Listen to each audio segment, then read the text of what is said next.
Good morning, and thank you for joining us here today. We're here to talk about the incident that occurred last night at Young Park here in Las Cruces. We're going to have several speakers. Mayor and Eric Enriquez will be speaking, along with Police Chief Jeremy Story and Fire Chief Michael Daniels. As I mentioned earlier, we'll be able to take questions, limited questions, following the news conference, and the subject expert will speak on that part to help answer that question. But for now, here's Mayor Eric Enriquez.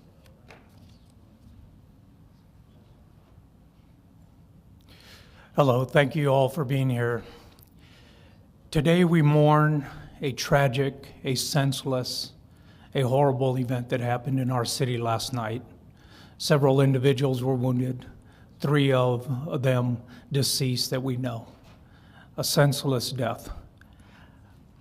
Our hearts go out to the victims, the family, their loved ones, friends, and to our community. A heartfelt condolences to all. This is a sad day for our community, as I've said. There's no place for violence like this in our community, and we will continue to work tirelessly to make our community safe with our Las Cruces Police Department and the other agencies. I want to thank the other agencies that responded last night, FBI, ATF, Doña Ana County, State Police. All the agencies came together to assist our local police department and our fire department that responded. But I want to ask the community to gather together, to stand strong and united as we try to heal and face this tragic event that took place in our city. We need to stand strong. We need to come together. So please help us to heal and join me in my thoughts and prayers for the families and those lives that have been lost. Thank you. And thank you, Mayor. Now, Las Cruces Police Chief Jeremy Story.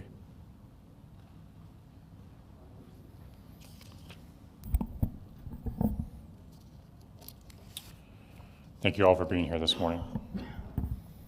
I want to begin by thanking our law enforcement partners who assisted us during this tragedy and the chaos that ensued last night. Thank you to New Mexico State Police, the Doña Ana County Sheriff's Office. Thank you to the FBI and ATF who were there last night and continue to help us with this investigation.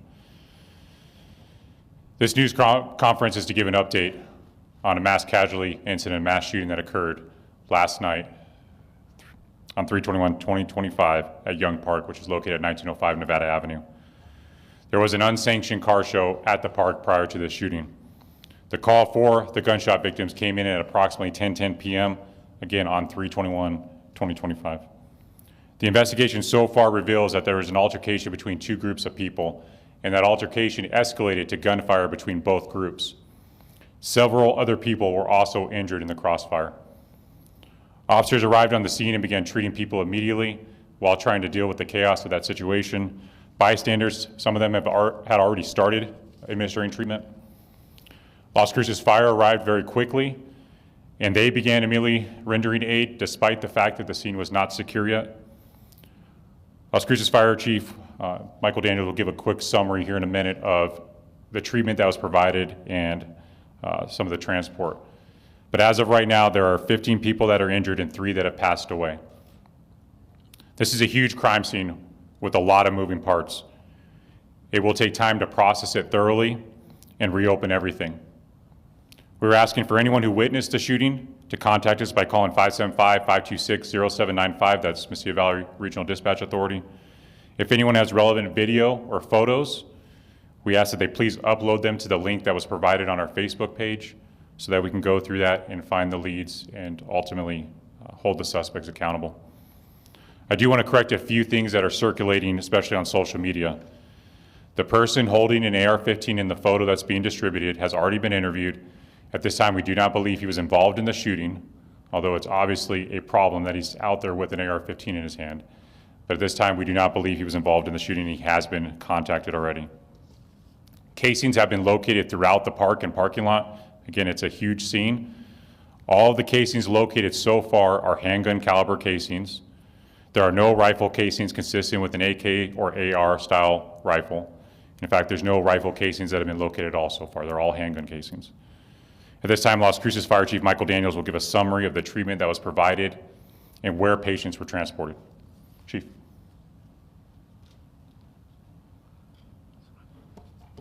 Good morning and thank you. As of right now, last night we had 25 members of Las Cruces Fire Department that responded to the incident.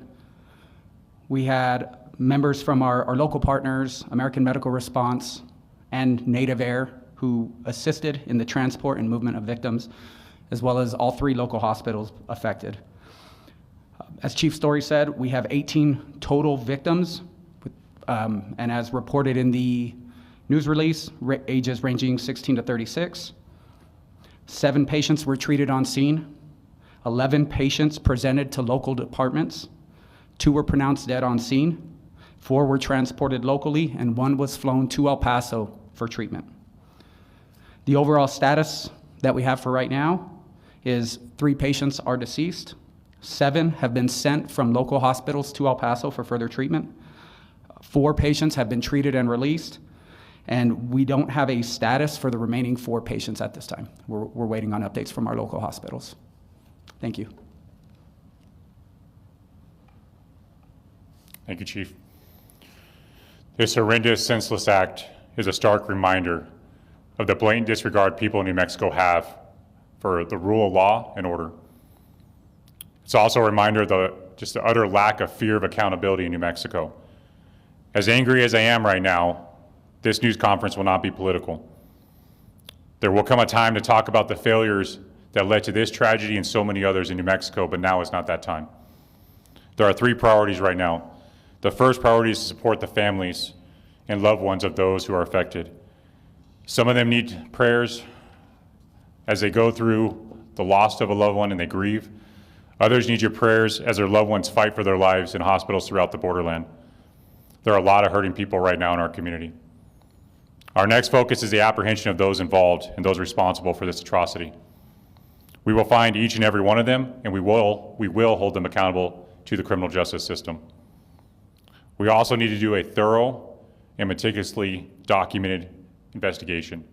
This goes hand in hand with holding those people responsible and accountable. There's still a lot that is unknown and being pieced together. And we will try to answer the questions we can, but we will not speculate or give opinions that are not based on facts. And one last thing I want to say before we get to questions is I'm very proud of the response of not only our officers, but our firefighters, disregarding their own safety to provide treatment and ultimately, I believe, saving several lives by rushing in spite of the fact that they did not know it was safe to do so. So again, Chief, hats off to your firefighters. Yeah. And actually, before we get to questions for any of our speakers, I would like to mention that Las Cruces Police and the City of Las Cruces are partnering with the Community Foundation of Southern New Mexico.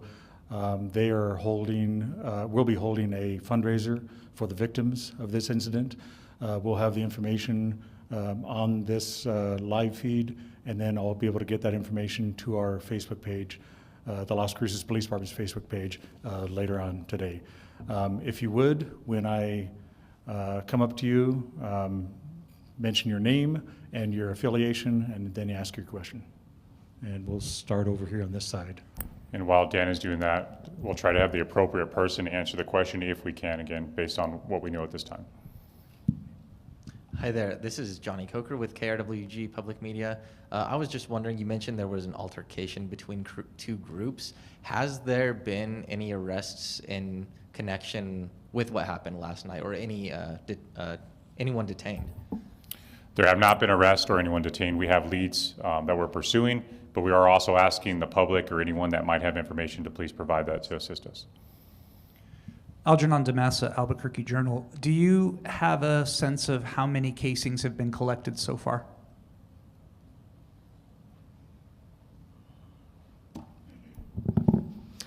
Yes, sir. I'm Lieutenant Bradley with the Police Department.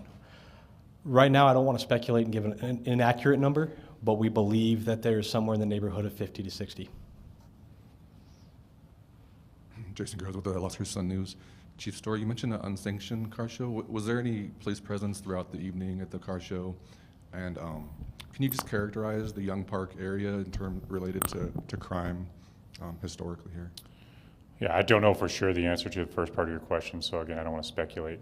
This is an issue we've had for a long time. We've been trying to deal with it. We worked with Parks and Recreation to install gates at the park so that at 11 o'clock when the park closes, we can cut it off. This happened before 11 p.m., obviously. But that area has been troubled with crime more so in recent years, and I spoke about it during an interim committee meeting recently about the level of violence we've seen in that park. So in spite of some of the efforts, we are still struggling with that, obviously. Selena Madrid, KFOX 14. Can you just quickly confirm, was it 14 or 15 injured? So 15 injured and 3 deceased as of right now, ma'am. Okay, and then could you just elaborate a little bit more on these unsanctioned car shows? Are they a pretty big problem in our area? They are, and they've kind of ebbed and flowed, partly with weather and other things, but so they've become an issue. We've kind of dealt with it, done some projects, and then they're less of an issue, and then they kind of creep back up. But definitely a problem. Jesus Baltasar, KTSM 9 News. The people who were killed, do we know if they were exchanging gunfire or running away as the shots were being fired? I cannot answer that. I don't know if Lieutenant Bradley can provide. Not this time that we can verify. Algernon again, Albuquerque Journal. How does LCPD handle car shows? Gatherings are legal, but at a certain point, do police intervene? And do you anticipate changing how that is approached subsequent to this incident? Well, those are difficult circumstances. For one, I'm not going to send a single officer in to deal with something like that. And so I have to have the resources to be able to handle it effectively. And that means if they were just gathering and nothing was occurring that was illegal, then I have no issue with that. The problem is what tends to occur is a lot of illegal behavior with the vehicles. And then also, in this case, I mean, there were firearms throughout this entire event. Some that were used in the shooting and just people with firearms willy-nilly throughout the hours leading up to it, based on the video that's been provided so far to us. And so dealing with them is difficult, but we have to deal with them with resources, take enforcement action. Our last projects that we ran last year was a zero tolerance approach to the violations that we had. And then what is your message to the community? Obviously, a lot of information circulating online. We're seeing a lot of video. You mentioned the correction for the person that was holding that weapon. What is your message to them in regards to putting that information on social media? Is it harmful to the investigation at all? Selena with KFOX 14. So it can go both ways, and I understand people are trying to help, and we appreciate that. So what I would ask is that if they're circulating and posting it, to at least share it with us through the link so that we ensure that we have it. But just be careful what you post, because I'm sure most of them don't want to or are not intentionally hampering the investigation. And we will try to put out corrected information if there is misinformation that's harming the investigation. Additional questions? Hold on, let me go back this way. Justin Garcia, Albuquerque Journal. Can you, I mean, you touched on this before, but I'm sure you're aware that these illegal car shows happen very frequently in the Young Park parking lot. Can you kind of explain why there was not more police presence in these sorts of scenarios? And then my follow-up question is, one of the people who I spoke to who was at the event mentioned that typically the process is as soon as their racing begins or any kind of like doing donuts in the parking lot begins, that's usually when the police department comes in and sweeps through the area, but that didn't occur this time. Yeah, so the answer is if I had, well, in a perfect world where I had 220 police officers like I'm supposed to, it probably would have been different last night. But I had no units available for most of the night prior to the shooting. And so, I mean, logistically, I got what I got, right? If I don't have any officers available, they can't respond. And so I wish it would have been different, but it wasn't for lack of trying or because we didn't want to respond. Hello, Miguel Contreras from Univision. With all the caskets found, are they all from the same arm, or are we looking at multiple arms being used in this event? We don't know how many firearms, but definitely more than one. There's multiple firearms that were involved. Right here, Chief. This is Josue with Telemundo. Information, any description of the person of interest regarding the shooting? We have very limited information right now. I'm not sure there's anything I can put out that's going to be accurate. We're still trying to vet the information. So if we have something to put out, we will update it after the news conference. Other questions? Let me come here first. Jesus Baltazar, KTSM 9 News. Can you confirm if we were out there last night, if all the shooting occurred in the parking lot? I saw investigators also go to the area of the park just to look around. I'll have Lieutenant Bradley answer that. So to answer your question, sir, as right now, the majority of the shooting did take place in the parking lot. However, we did find fired cartridge casings throughout the park near the restroom areas and down towards the streets. We are still continuing to canvass and make sure that there are no other casings throughout the park. As you're well aware, it's a very large park, so it's taking time to do it meticulously. Okay, back here. Justin Garcia, Albuquerque Journal. The city has invested in park rangers for parks, and I'm just curious, were they at all involved in this? Was that something that was on their radar? Can you just kind of fill us in on that? Now, our park rangers just graduated the academy. Now they're doing their field training program. So unfortunately, it takes a while to produce even someone who's a non-sworn officer or non-commissioned officer. So they're not out actively on their own right now. Back here, Chief. Jessica Ansudes with the Las Cruces Sun News. Chief, if you have any details about what might have initiated the altercation, and as a follow-up question, how many people approximately were in the park at this time? So for the first part of the question, we know that there was some type of ill will between these groups prior to last night. So they had some issues before, and it escalated last night. As far as an estimate, do we have an estimate?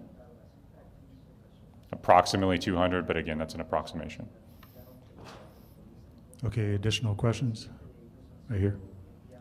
Johnny with KRWG again. Just to follow up a little on what Justin was talking about, besides the park rangers, what steps has LCPD taken in recent months to improve safety at parks, especially at night? Has there been any sort of effort in that way? Yeah, so I already mentioned at Young Park specifically, we worked with Parks and Recreation to install those gates so we can close off the parking lot when it closes by ordinance. And so we've been doing that. Unfortunately, somebody hit one of the gates pretty early on and it's damaged and it has to be repaired. The other thing that we're in the process of is installing technology in the parks as part of our real-time crime center, which is already paid for, but unfortunately has not been installed yet. That would have been very, very helpful in this situation, but it wasn't there yet. Any others? Okay, I think we're done. Again, remember, we'll be posting a link on our police department's Facebook page. That will be a link to the fundraiser. We appreciate any shares you can help with that. And also, as far as another news conference, we probably will have another one, but we haven't scheduled it right now. Keep watching for news releases and/or information on our Facebook page. Thank you. Thank you.